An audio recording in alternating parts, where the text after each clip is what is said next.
Hello, good morning. Good morning to the Caribbean and good evening to our friends in India. And welcome to our discussion on women's progress in the workplace, a Gen Z perspective. As we celebrate Women's History Month, the UWI Open Campus and Whiteboard Labs honors the strengths and power of women in their various roles at home, in the workplace, in society, and education. Today, we will hear from two outstanding women on how young women can be empowered and overcome gender stereotypes in the workplace. I'd like to introduce you to our panel who are leaders in their various domains. We will get individual insights on the challenges they face and how they overcame barriers and broke free of the stereotypes in personal and professional life. We'll also look at the millennial woman, the Gen Z woman, and the ambitions of each. We'll also look at establishing a pathway for women of tomorrow to become leaders. We'll first hear from our very own Ms. Jamie Rock, a program manager at the UWI Open Campus, and then from Ms. Samara Shipstone, a recruiter. We'll then have a segment for Q&A, and we'll then look at what next before we wrap up. So without further ado, I'd like to introduce Ms. Jamie Rock. Ms. Jamie Rock is a Belizean born who has lived in and worked in the Caribbean, the UK, and the United States. She currently works as a program manager for the Continuing and Professional Education Center at the UWI Open Campus. Her personal and professional passions lie in development for vulnerable communities, innovation in education, and sustainable practices for a better, healthier environment. Jamie completed her Masters of Science in Public Sector Management and her undergraduate with a double major in Political Science and Law, both at the UWI. Jamie is a musician who plays in the Pantempa Steel Orchestra, a natural creative who enjoys painting, gardening, and cooking, and she is a dog mom to her loving puppy, Ivy. Over to you, Jamie. Good morning, everyone, or good afternoon, good evening, wherever you are. Thanks so much, Riaz. I'm just gonna jump right in and start sharing my screen as I start with my portion of the discussion. And I want to say that I was first a little bit intimidated to be part of a panel like this because I think like most millennials, you suffer from that kind of imposter syndrome, but I'm going to do my best to share my perspective and share my experience, as well as share a little bit of insight based on some research I've done, because it's interesting that the millennial generation is the most studied generation on our globe. So I hope that my part of the discussion today is insightful and that there's something that you can take away from our talk today. So I wanted to preface my discussion by saying that the bulk of what I'm going to share is going to be focused specifically on the millennial generation, because as you know, if you're familiar with the age range of the Gen Zers, they're not currently at that age where they have extensive experience in the workplace. So my presentation will focus mainly on millennials and how their experience can create a path or pave the way for what Gen Z employees can expect as they're entering the workforce. So the first part of my discussion, I wanted to look at who is actually a millennial, and I'll share with you some brief statistics. So according to the Pew Research Center, millennials are anybody born between the year 1981 and 1996, 1997, depending on the research that you look at. So the oldest millennial would be turning 39 this year. And Gen Z, of course, is anybody born after that, after 1996 or 1997. And the oldest Gen Z person would be around 24 or 25 years old. Millennials actually account for roughly 23 to 27% of the global population, with the highest statistics actually being in India, where about 58% of the global millennial population exists across Asia, with a whopping like 385 million being specifically in India. And that's by far the largest domestic population of millennials in the world. As of 2020, millennials make up 35% of the workforce. But by 2025, millennials are supposed to make up 75% of the workforce, and that's according to Statista. And it's interesting because as we progress and as the Gen Z population grows and evolves throughout the years, by that same time, the Gen Z population will shift from 24% currently to 35%. So a large part of our discussion today is quickly translating and evolving as we even speak. Some personal statistics that I wanted to share about Gen Z and millennials is that around 40% of millennials have a bachelor's degree or a higher education learning or training. And that's compared to about 30% of Gen Xers or baby boomers that were around the same age at this time in life. And so millennials are actually considered the most educated generation of our time today. And that's actually a reflection of a broader societal story, because within our generation, and I say ours because I'm a millennial, women are outpacing men in their levels of higher education, and that's according to Morgan Stanley. And there's a global change happening across and this is a global change that's happening across all regions. So in Europe and Asia, the Americas, Latin America, the Caribbean. And so it's encompassing or infiltrating every facet where women are stepping up and accessing and pursuing these different levels of education. And of course, with that, this affects their impact and their voice across different sectors, the way that they engage in grassroots initiatives and from politics to finance and so much more. And so because of that, what we see is also within millennials a delay in traditional practices. So you see less millennials marrying young and having children young, because they're adopting these new values and these new belief systems and priorities, which focus on education and self-care and mental health practices, as well as society and community-focused initiatives, where they look at prioritizing the environment and people over profit, which was typically a priority for generations before them. Some other really quick facts about millennial is that they probably live with their parents. They're probably unmarried. And if they are in a relationship, it's long-term and more common law type relationship. And millennials actually suffer from more anxiety and depression than any other generation. So they're complicated human beings, but very influential in the way that we conduct our business, conduct our conversations nowadays. And I'm really excited to dive into the meat of my discussion today. So what I want to look at now is how does how does the workplace then benefit from having this generation of people in their workplace, specifically women? So millennials are actually, according to research by PricewaterhouseCoopers and Deloitte, they do a global survey of millennials annually. Millennials are actually committed to their work as more or even more as their senior colleagues. And I wanted to share 5 benefits within this portion of my discussion on how millennials can add value and how workplaces can benefit from having them as employees. So millennials are considered entitled but hardworking. And what I mean when I say by that is that they seek out support, they seek out feedback, they seek out mentoring, and they feel that their opinions and their ideas are helpful and beneficial to the workplace, and they want them to be heard. So that means that they'll try their very best to add to the workplace, they'll try to add to discussion, and they try to be strategic with how they share those values and those opinions and those ideas. Millennials are also a little needy, but still independent in the same breath. And what I mean when I say about that is that they crave the support and they crave the guidance from their senior colleagues. They crave that one-on-one interaction to help them to be able to make informed decisions within the workplace that help them to be then independent, which is the ultimate goal of being effective as a result of learning from the guidance that's provided to them.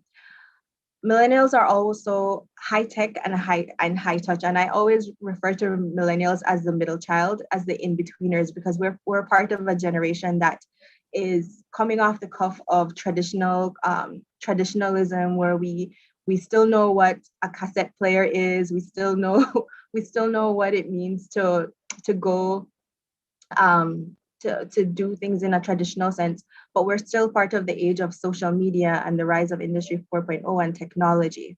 So we have the benefit of having insight and relating to both ends of that spectrum. And then finally, millennials are committed, but still leaving at the same time. A lot of research shows that millennials are committed because they're mostly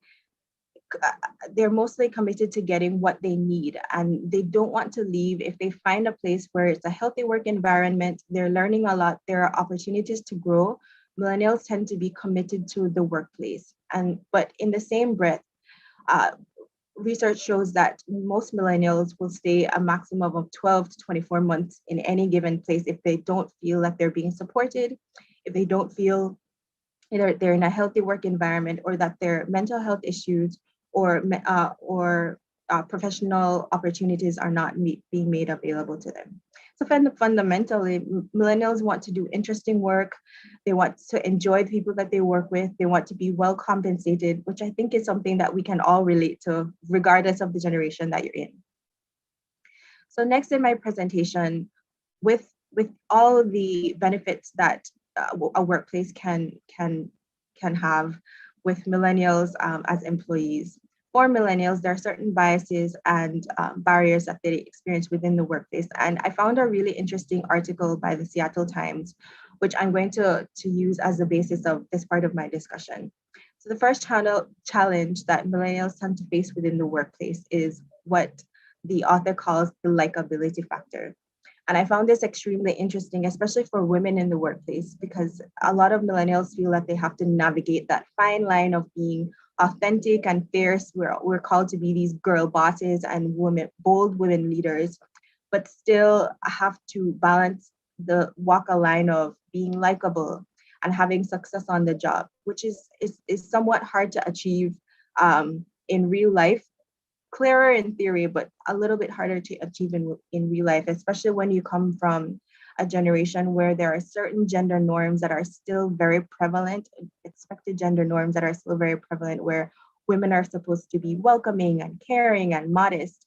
And when we encounter women who are direct or authoritative or bold, sometimes especially if there is a mixed bag of generations in the workplace, sometimes it could feel a bit contradictory, and sometimes persons don't know how to react to that. So the challenge is being assertive without being aggressive, and ensuring that your ideas come across as helpful rather than harmful. A second challenge that millennials tend to face is that the bar is usually set very high for young women in the workplace. And I think for women leaders in particular, this is a complicated problem, because the expectations of your work ethic oftentimes is perceived as you're supposed to do everything when it's asked, in a timeline that's set for you, and still also balance your work life and balance your personal life and balance your relationships. And sometimes that bar can be extremely overwhelming, which shows up in the research, where that speaks to the fact that millennials are now suffering from anxiety and depression and other mental health challenges even more frequently than other generations before them. Another challenge that millennials tend to face is the experience conundrum, and this is something I personally experienced as a millennial, is that in the workplace, it's very highly competitive. So while millennials tend to be very highly educated, they also tend to have a really low level of relevant work experience. So it's very complicated if you're going to spend most of your time and effort in school earning a degree or a credential, but it still leaves you very little time to be able to get the necessary experience that most workplaces are asking for. And then, of course, the fourth challenge is managing microaggressions. And this was an interesting challenge that resonated not only with me, but I saw across different studies as well, is that especially within the workplace, there are certain microaggressions that millennials experience, from little phrases like someone saying, I'm old enough to be your father, I'm old enough to be your mother, or that was way before your time. And what persons in the workplace can be more mindful of is that microaggressions like that can have contribute to the impact of a millennial or a Gen Zer feeling inadequate within the workplace, or feeling like they don't belong, or regardless of how good or how much value their ideas have or add to a workplace, it would there's still always the perception that it's coming from a place of you are new, you don't have the experience, you are only allowed a space at the table because we're trying to tick a diversity box. So that can also be a challenge um, for millennials, managing those microaggressions and managing how that translates into their perception of their contributions and the value that they add to the workplace. So then, what does a ideal workplace look like to a millennial? What does it look like to a Gen Zer? For me, I summed it up into what I call a millennial iOS. And if you're familiar with the Apple platform, the iOS is the operating system. And the first ideal characteristic of a workplace for a millennial is inclusivity, where there's a creative, supportive team environment where you're valued by not only your peers, but your predecessors, the women and men that you're learning from within your work environment. Because millennials tend to thrive in environments that focus less on competition and more on cooperation, where collaboration is fostered, open communication, team building, to ensure that your organization is the type of place that create pathways for ambitious young women, if they're given that opportunity and given a seat at the table in discussions that affect policy, that affect processes, that affect the overall vision and development of the workplace. Because a lot of millennials, you'll find that they feel that they're part of a generation that's been left to deal with a lot of the bad decisions or negatively impacting decisions that were made by generations before them. So now you have a lot of millennials speaking out, and Gen Z are speaking out against climate change and gender norms and systemic racism, because they are all for the idea that now in our generation, we support inclusivity, we support wider, broader discussions that include every facet of society and every facet of who we are as humans. The second ideal characteristic of the workplace for the millennial is a place that provides opportunity, where opportunity to get training and development, where you're prepared and supported to tackle new leadership roles with relevant management training, with skills development, with learning programs that help young women and young men, new managers, to build confidence and advance their careers. But a lot of corporations, organizations, businesses see that as the tick the box standard continuing and professional development.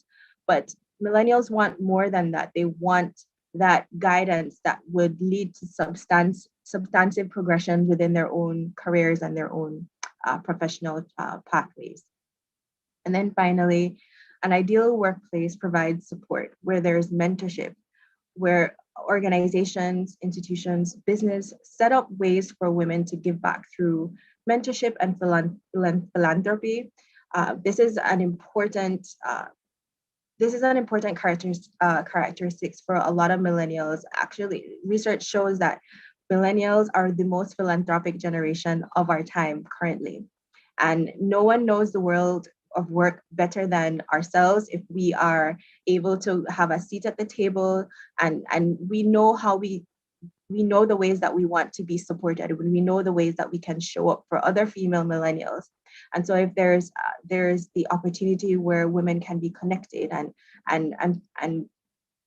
provide mentorship from one generation to another, then that creates the pathway where millennials can then provide that kind of mentorship and that kind of support and guidance for the Gen Zers coming after coming after them. And I know that my colleague Samir is going to talk a lot more about how the connection between the millennials and the Gen Zers are relevant and happening now.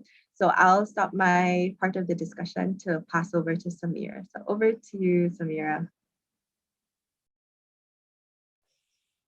Hi, thanks for that, Jamie. And before we hand over to Samira, I'd like to say, great job. And you raised some valid points. We live in a historic time as young women today, are venturing into more traditionally, male-dominated careers in science, tech, and engineering. And to add what you so rightfully said, millennials are the in-between child, and that reminded me of one of my favorite African proverb. It goes like, the youth can walk faster, but the elders knows the road. So it's something I actually framed on my wall, and it's a good reminder. So having good mentorship opportunities for young girls in the workplace is a step in the right direction. All right, so I'd like to shout out our viewers on Facebook and YouTube, and we encourage you to enter your questions in the chat, because it's a good discussion and we'd like to hear your thoughts and questions you may have. All right, so moving on, I'd like to introduce our next speaker. So with a deep interest and commitment to organization management, behavior, and change, Ms. Samira Shipstone has acquired an all-round exposure, not only to my core subjects, but additional studies. Samira worked in PwC, supported them in the human capital segment, recruiting for management consulting and government reform infrastructure and development in their adversary online of service. Previously worked in Fidelity Worldwide Investments, wherein she has learned end-to-end recruitment process and further learned in detail the sourcing for niche positions and senior executive hiring, and also learned the process of strategizing and modeling human resources drives in lieu of the dynamic market conditions. So over to you, Samira. Thank you so much, Azin. Thank you so much, Jamie, for kind of laying the base for what millennials are and what Gen Zers are. Just to continue on what Jamie did say, there are a couple of points that are kind of brought to light when we sort of compare millennials to Gen Zers. Firstly, I think millennials are more idealistic in their way of thought, in their views, while Gen Zers are more pragmatic. And I think this also stems from the fact that millennials were kind of born during a boom period, while the Gen Zers were born more before a pre-recession and a recession time that kind of makes them more cautious as human beings, and also more immune to a lot of things, that sort of present themselves before any gens are coming along. Secondly, I also feel that millennials are more customer experience centric, whereas there's Gen Zers on the other side that are always looking at what monetary value does a certain product or a certain, a certain experience bring to them or bring to the table for that matter. Thirdly, what I also feel is that Gen Zers are always looking for a better innovation. I mean, while millennials are also there, we've got our new iPhones and we've got our new AirPods and everything. But I think Gen Zers have a more innovative side to them. And I think while yes, I do agree we are very entrepreneurial in our nature, I think they take it one step ahead and they kind of push us to our limits and, tell us where we're oldies now as we speak. That being said, what I also feel is that there is an ecosystem that has been built around millennials and which in a way would be a legacy for them, and in a way is something that I think they want to kind of make their own. And in the same way, they kind of have to build on it as well. Firstly, I think it's important that from a professional standpoint, I think it's very, very essential for them to have a very democratic style of management right from the start, right from when they begin their professional careers, irrespective of whether it is in internship or whether they're doing a full-time job or a casual job or whatever it is. I think it's important that they have a very democratic style of management, which they kind of follow and which they kind of bring to the table as well. Secondly, I also, from a professional standpoint, it's very important that Gen Zers, have a personal touch to whatever they're doing. And this kind of helps employers in the way that, you kind of, this is the only way that you can attract them, develop them as a skill, and kind of retain their talent, so to speak, because they're very swayed. Gen Zs are, in fact, very swayed by newer innovations, newer ideas, newer, terms of organization. So it's important for employers mostly at this point in time to go ahead and find ways in which, you can go back and attract their attention, develop their skills, and of course, retain them as talents as well. Thirdly, what I do feel is that Gen Zs are very aware of themselves as human beings, as entities of today.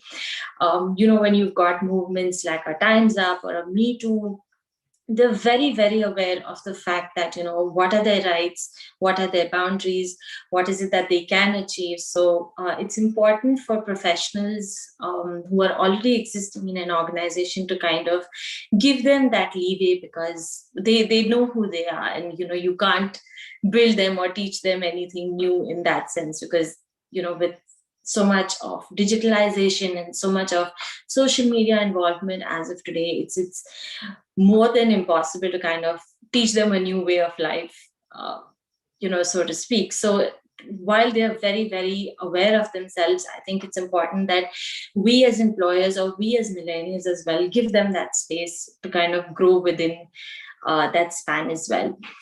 Fourthly, I also feel that while, Jamie, I remember you did say that, millennials are the highest or have the vastest numbers of philanthropists within us. I think it's important that Gen Zs also come across as people who have a defined purpose for themselves, so to speak, in the sense that, they should know what their work-life balance is. They should be encouraged to take charge of their own careers. And I know of a lot of cultures wherein, the parents want their kids to do a certain type of course, or the parents want their kids to do a certain type of, or have a certain type of career only because that is what has been from previous years. And that's what they want to kind of continue with. But nowadays, with Gen Zs coming into the picture, I think they have a new defined purpose for themselves, and it's important that we as millennials and we as previous generations kind of respect that, and give them that leeway in terms of going ahead and making whatever they want to of the purpose, whether it's a work-life balance, whether it's taking a break between two terms, even while they're studying, just to go and do something on their own. It's important that we kind of give them that leeway. That being said, HR's role, or human resources role, is very dynamic in that sense, and it's evolving on a daily basis. Every day, we come across new experiences, we come across new situations wherein you need a different approach, and you just can't simply blindfoldedly go back and say, we did this in previous times and we can continue doing that, because that's just not how it works anymore. So I think it's important that for employers mostly, it's important that you go ahead and encourage equal pay, and similarly you also go ahead and encourage equal growth opportunities. So for a Gen Z, as I previously said, it's important that they see where the value is coming from. So it's important that they know what their growth opportunity is going to be. They just don't want to be stuck as an intern for the next 1.5 years. They want to move across the ladder and leaps and bounds as soon as they can, because they're very success driven, so to speak. Secondly, it's also important that the employee benefits are sensitive to the needs of the newer generation, so to speak. And quite honestly, I think that also stands true for our generations as well. For example, if there are women who kind of want to have an enriching personal life, I think an organization should be more than encouraging towards that. And if they want to build a family while they have their professional life going on, that should be a point of encouragement for organizations as well.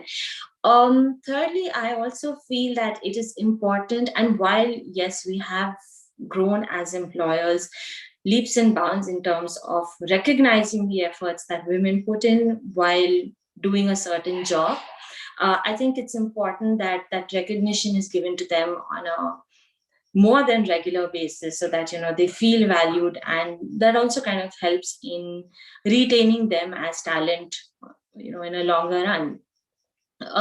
Yes, so kind of, in a spur of a moment, women and men of all ages, while they kind of work together and they probably do equal work, and they probably even have equal amounts of efforts put in, it's important that employers, so to speak, go ahead and value both, and give them both equal opportunities, and more importantly, I think also have more training sessions, have more encouraging conversations with women, so that they feel more valued in their workplace. Right. That is from my end. I'm sorry, it's very short, but Jamie kind of covered most of it. This is mostly an HR perspective, so to see. Okay, great point, Samira. And as you stated, the workplace have to create that atmosphere that encourage young women to try. And it's often said that the youth is the future, and the youth have to bring around change. But oftentimes it's said, but it isn't really understood, because you can't expect the youth to change the future by clinging on to tools and traditions of the past. We have to change our mindset. So at this time, if we would like to hear from you, our viewers, any questions you may have, enter it in the chat. But to kick off the question and answer session, I'd like to pose a question here to the panel. So it's for both of you all, so I could get a different perspective. So how do we motivate Gen Zers and millennials within the workplace? So Jamie, you want to take that first? Sure.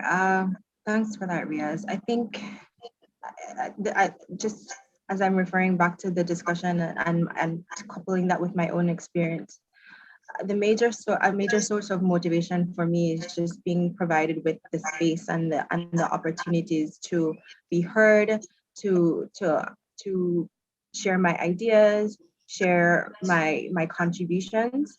And that motivation not only lies within being given those opportunities, but also being provided with the encouragement behind the scene, being given feedback and constructive feedback. I think that our generation relies very heavily on that one-on-one insight and that one-on-one guidance for to not only help millennials and Gen Zers fit into the workplace and fit into the culture and to fit into the vision and the mission of the organization, but also find their own sense of leadership style and find their own sense of professional authenticity. I'm really seeing, especially within my workplace, how that is something that's extremely valued. The fact that leadership is individual, and leadership is does not look like any one specific thing. It's something that you hone and that you develop as you are being provided these opportunities, as you are making mistakes and getting it wrong and getting the feedback that helps you to get it right the next time. So I think motivation lies within being provided the opportunity, being provided feedback, and being provided the space to grow and make mistakes at the same time. Right. Samira, do you have would you like to comment? Right. I think further to what Jamie said, I think it's also important and a very, very, very essential motivation factor for any Gen Z, or rather for any millennial for that matter as well, is to be acknowledged for the efforts that have been put in in your workplace, and not only be acknowledged for it, but also be either more monetarily compensated for it, or in another way being, appreciated, so that, you're kind of motivated and you push yourself. I've hit my targets in the month of Jan. Let me do it again for the month of Feb again. That'll only come once you've got the backing of your managers, with the backing of your organization. So it's very important that recognition is given in a timely fashion. It shouldn't come to you at the end of the year when everything is already done and forgotten about. Yeah, and I really like that perspective, because I think that we, in a traditional sense, a laud or applause or congratulation is always given at the end of something, coming full circle as a cycle.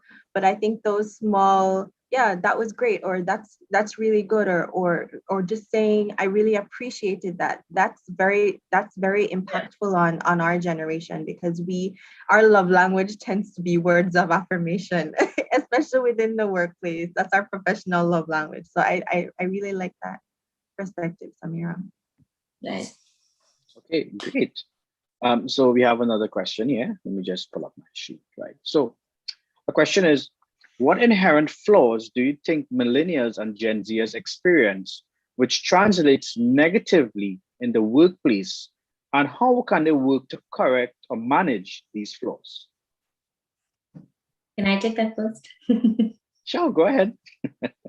So I think it's actually not a flaw. I think it's just something that comes down from tradition and from whatever the organization is kind of following. I think you've got a lot of structural barriers put in place from day one. So that is flaw number one that I always feel that is there. Secondly, I think it's an institutional mindset that has to change altogether. I mean, and it's not going to happen overnight. It's something that takes months of review and re-review and going back and forth on it. So it's important that, you kind of clear all of that out, so that people who even work there 25 years are just as comfortable as somebody who's working there for 20 days. So it's important that these two prominent flaws are kind of pushed out of the way before anything else. Yeah, and that speaks a lot to some statistics I mentioned earlier in my discussion, especially when it comes to the impatience of millennials. You want to move up the ladder really quickly, and if after a couple months you don't see it, then you want to cut the rug and just find something else. And I think that there is endearment in patience, and that there's endearment in waiting it out and seeing the how your development unfolds, especially within a specific career or a specific organization, so to speak. I think, and I also mentioned this at the start of my presentation, an inherent flaw of many millennials and maybe some Gen Zers as well, even though I think that, like Samira mentioned, Gen Zers tend to be more convinced of who they are as human beings. But especially with millennials, is that they have that imposter syndrome. They don't feel equipped, they don't feel competent, even though we're the most educated. We have dabbled in a lot of different jobs. You'll find, like myself, I've done so many different things, but you still feel like you don't deserve that place at the table, and so you suppress your ideas, or you suppress your feedback or your contributions, because you convince yourself that it's not worth sharing, or that it will be poorly received, or that it's just not going to work out. Or it's just not going to work, instead of allowing it to play out, or allowing it to be shared, and then having somebody else build on it, somebody with more experience, or somebody from your peers saying that's a great idea, but how about if we add this, or if we take off just this part.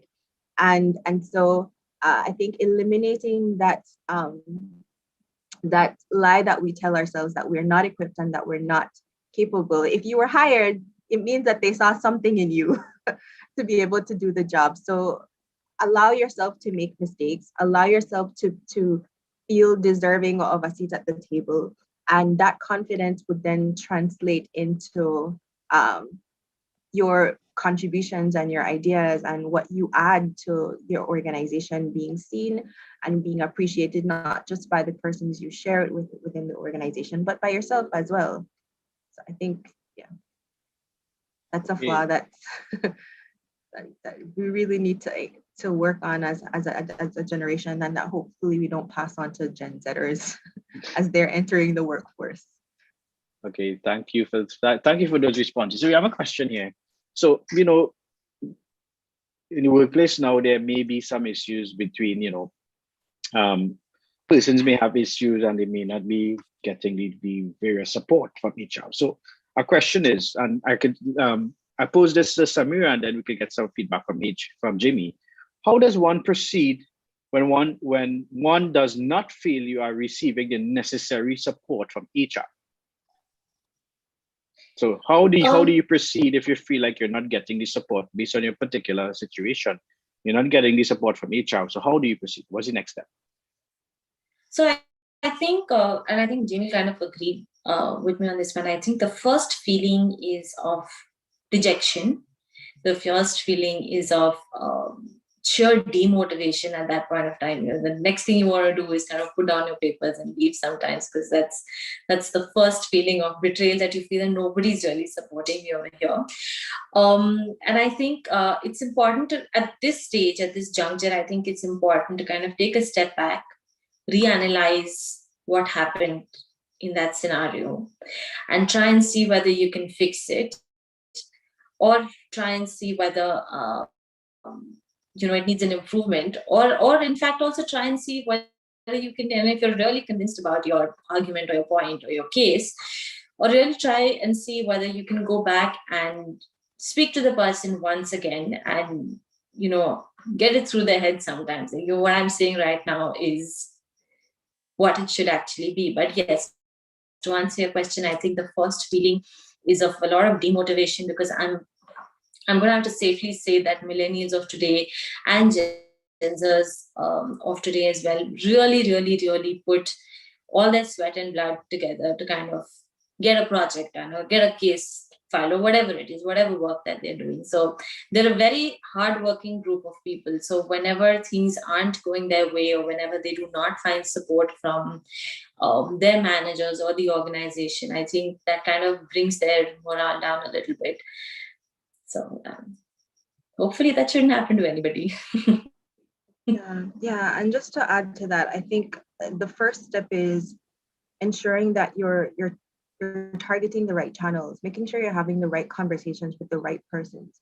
It's important that you know where you can go to if you're having certain issues. So if it's specifically labor related issue, you speak to HR. Or if it's something that you're experiencing with across peer to peer, is that your direct supervisor? Is that the person you're supposed to have that conversation, or is it with the colleague? I think it's knowing who to start that conversation with first, and then also it's speaking up. I think we still live in this perception that people read our minds, or that our body language or that our facial expression is going to do the job to let people know what exactly we're thinking, when in reality, if you actually articulate how you feel not supported, or how you don't feel protected, or you don't feel empowered, or you don't feel uplifted, then persons won't know. And I think that if we are having these conversations authentically and honestly, and not from a place of that, not being disparaging or disrespectful or unmannerly or rude, I think that also adds to relationship building. So knowing that person sees you as somebody who is authentic and willing to have a conversation if they're not feeling supported, and expressing ways that they can feel supported and how they can support you as well, or the organization if that's the situation. And so I think knowing who to talk to and being honest about your truth is a great first 2 steps. All right. So I have a question here, but before I ask it, I just want to preface it by, our millennials and Gen Zers tend to be more progressive on the work, and we tend to be all out in technology, and we knows what's going on in the world a little more. And sometimes you can bring that perspective into the workplace, and you may seem to do things differently, and kind of us millennials and Gen Z, as we tend to challenge the norm. So my question is, do you think that young women feel that older women in the organization and leadership are supportive enough of their progress? So do you get that sense of support from the older women and in the organization and women in leadership? Do you feel you get that, okay, yes, I am empowering you? And I would also like to pitch this question to our viewers too. We like to hear your perspective on this as well. So comment in the chat if you think that older women in executive and leadership positions in your organizations are supportive of you. So I'd like to hand it over to our panels now. Sure, I can start. I think, and this speaks to the managing microaggressions segment of my discussion, where I talked about the challenges and the barriers that a lot of millennial women tend to feel. And I'm sure millennial men as well, where previous generations, Gen Xers or boomers, sometimes do, not because of maybe they're trying to be mean or they're trying to be dismissive or anything like that. I think it's just when you've grown up in a culture where it's fight or be aggressive or as women stay quiet, and now you're coming in with this generation who is outspoken or who is authentic in their truth and are willing to share that, there can be a clash. But I think with everything, and I'm referring to a previous web jam where Dr. Sam talked about communication in the workplace, that's universal, and that's never going to go away, where if there are honest conversations, then there is less chance for there to be clashes. But I'm going around the mountain to come back to your question, Riaz. Obviously, within every workplace, there are going to be different generational clashes, especially because now you have an influx of millennials now merging with previous generations. I've personally experienced that, where there are, for no reason, older or previous generation men and women who don't tend to value the opinions or value your presence at all within the workplace because you were just born yesterday, even though you were literally born more than a couple of decades ago, and you bring your own experiences and your own your experiences to the workplace. So that's something that definitely persons of my generation tend to experience. But I have to say, I start with the bad and with the good, that within the University of the West Indies, I find that because a lot of our leaders are women and a lot of our leaders are across the spectrum, different generations, I think that we've been empowered to a great extent to feel that we do have a place at the table and that we do have opportunities to have our opinions and our contributions be heard. And I think that all boils down to not just effective leadership, but just being an empathic human being, period. I think it's a part of that personal decision where I don't just view this person, I don't just view this colleague as a millennial, or I don't just view this colleague as a Gen Zer. I view this colleague as a colleague and a human being who brings experience different from mine, but relevant because they're here to the workplace. They bring their ideas that allows you to have a shift in perspective. So yes, I agree. I do think that there are many instances where millennials feel babied or they feel mistreated because of their age, but there are many workplaces where, because of their age, millennials are empowered and held on the shoulders of the person before them because they understand the value of paving the way for future generations as well. Okay, Samira. So, just a couple of statistics. Amongst the Fortune 500 companies that we have of today, there are only 19% that have women as a part of their board of directors. And of all of that, there is only 4% of the Fortune 500 companies where women are actually seated as CEOs. So when Gen Zers or millennials kind of feel they're not being supported by seniors who are women, it's not coming from a negative place, but it's actually just, and this is my personal view, that I think it's actually just coming from a place of tough love, because they've really had to go through the grind to make it to that 4%. So, and I think they're only going to be supportive of your ideas, and they're only going to be encouraging of your ideas in a certain way, because that's probably the way they've learned it all these years. So instead of it's important that your communication is there. It's important that you have honest conversations with your seniors at all given points of time. But it's also important to realize that it's taken them a lot of hard work, and it's taken them several years to reach where they are. So if they're being mean to you, it's not because you've probably done something wrong, but it's maybe because they know that you have a certain potential as a millennial or as a Gen Z that you can achieve, and then you're just being lazy about it, and you're just not working as hard as we should be. So I don't think it's cases where they don't support you. I think it's just a case of sheer tough love, nothing else. Great. All right. So let's see if we have any other questions. I see a comment here. So this was an earlier comment. Thank you, Samira. HR is very important in helping the other persons in the organization to understand how to support young women employees. So that's a comment from Principal Luz Longsworth. Again, I would like to encourage our viewers to enter any questions you may have in our chat. And as we come to close, Jamie and Samira, do you have any closing remarks? Samira, do you want to go since I started off?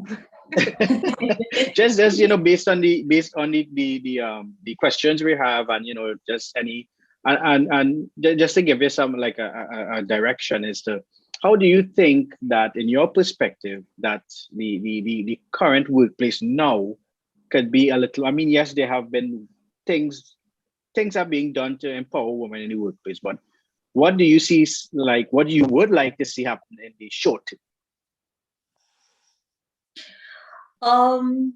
Yes, thanks, Riaz. I think it's as you rightly said, there have been things moving in the direction of certain improvements where women in workplace is concerned, and I can only hope that it continues in that way. But I think my main and key takeaway from whatever Jamie has shared and whatever you've shared as well, I think, is that it's important that women of today kind of hold their ground, are kind of authentic in their manners of conducting themselves in a workforce place. And it's exceptionally crucial that millennials and Gen Zers do maintain an accurate work-life balance. I'm not saying that, be lazy and don't do anything. And similarly, not saying that, work 16 hours a day and then come home and just crash. But it's important that you have an accurate work-life balance, because that's the only way that you can kind of move ahead in your life and move from pillar to pillar. Otherwise, you're never going to make it to the 4% of Fortune 500. Thanks, Samira. I think I'm going to sound like a broken record, because I think my closing remarks would be that it all boils down to inclusivity. And I think that a lot of our generation, like I mentioned before, they felt left out of decisions that were made on their behalf that affect our generation now, that we are now supposed to fix. And so how we change that culture and how we change that narrative is by being given a seat at the table. If you're in a senior position of leadership and you have a millennial in your workplace, bring them to a meeting with you. Have one-on-one sessions where you just talk about what their expectations are, how they're managing in the workplace, where it's not you're giving them a task, where you're having real conversations with them to validate not only their experience, but like validate their desires and their ambitions as they're going forward. So encouraging a workplace where inclusivity is encouraged and persons feel like they have a seat at the table, even if all their ideas aren't adopted, even if all their contributions aren't implemented as policy and as Bible, that they're allowed to just even voice it. And I think that's at the end of the day what millennials and Gen Zers want, that their opinions and their contributions are heard. And it also gives them that space to work on what they contribute. So maybe I have a bad idea today, but tomorrow that motivates me to have a better idea, or to have collaborative discussions that help me to create collaborative ideas that help with the overall development of a workplace, or just the workforce in general. So that would be my closing remarks. All right. Thank you very much, Jamie and Samira. So, in closing, if we're all here and we're all sharing these discussions, it means that we believe these conversations and these spaces are necessary and impactful, because what we have to do now is articulate that in a way that it would be transferred into the organization, where we have commitments that will ensure that all of us work together from both generations, current generation, the future generation, and past generation, how we work together, how we share ideas and coach and mentor young ladies and women who are now entering the workplace to become leaders of tomorrow. So with that, I would like to thank everyone. I would like to thank Jamie and Samira for an excellent job. I would like Thank to you also... so much. Thank you for moderating. You're superb. Thanks very much. I second that. I second Agreed. that. I would also like to thank our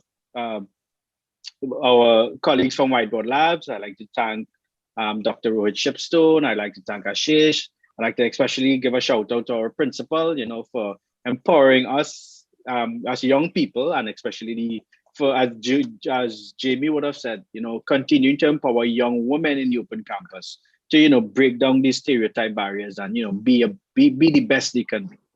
I would also like to thank our technical team. I would like to thank our marketing team, Dr. Cleveland Sam, Patrick Johnson, Cherise Glasgow, David, I'm sorry, I didn't get your last name. Foster. David Foster, Ashish Kumar. I'd like to also thank our viewers from Facebook and YouTube who has joined us today. And we've looked at the youth perspective. So what's next? So join us again on March 21st when we look at women leadership in society. So don't forget to like our Facebook page, like our YouTube page, so you can get these notifications anytime we go live.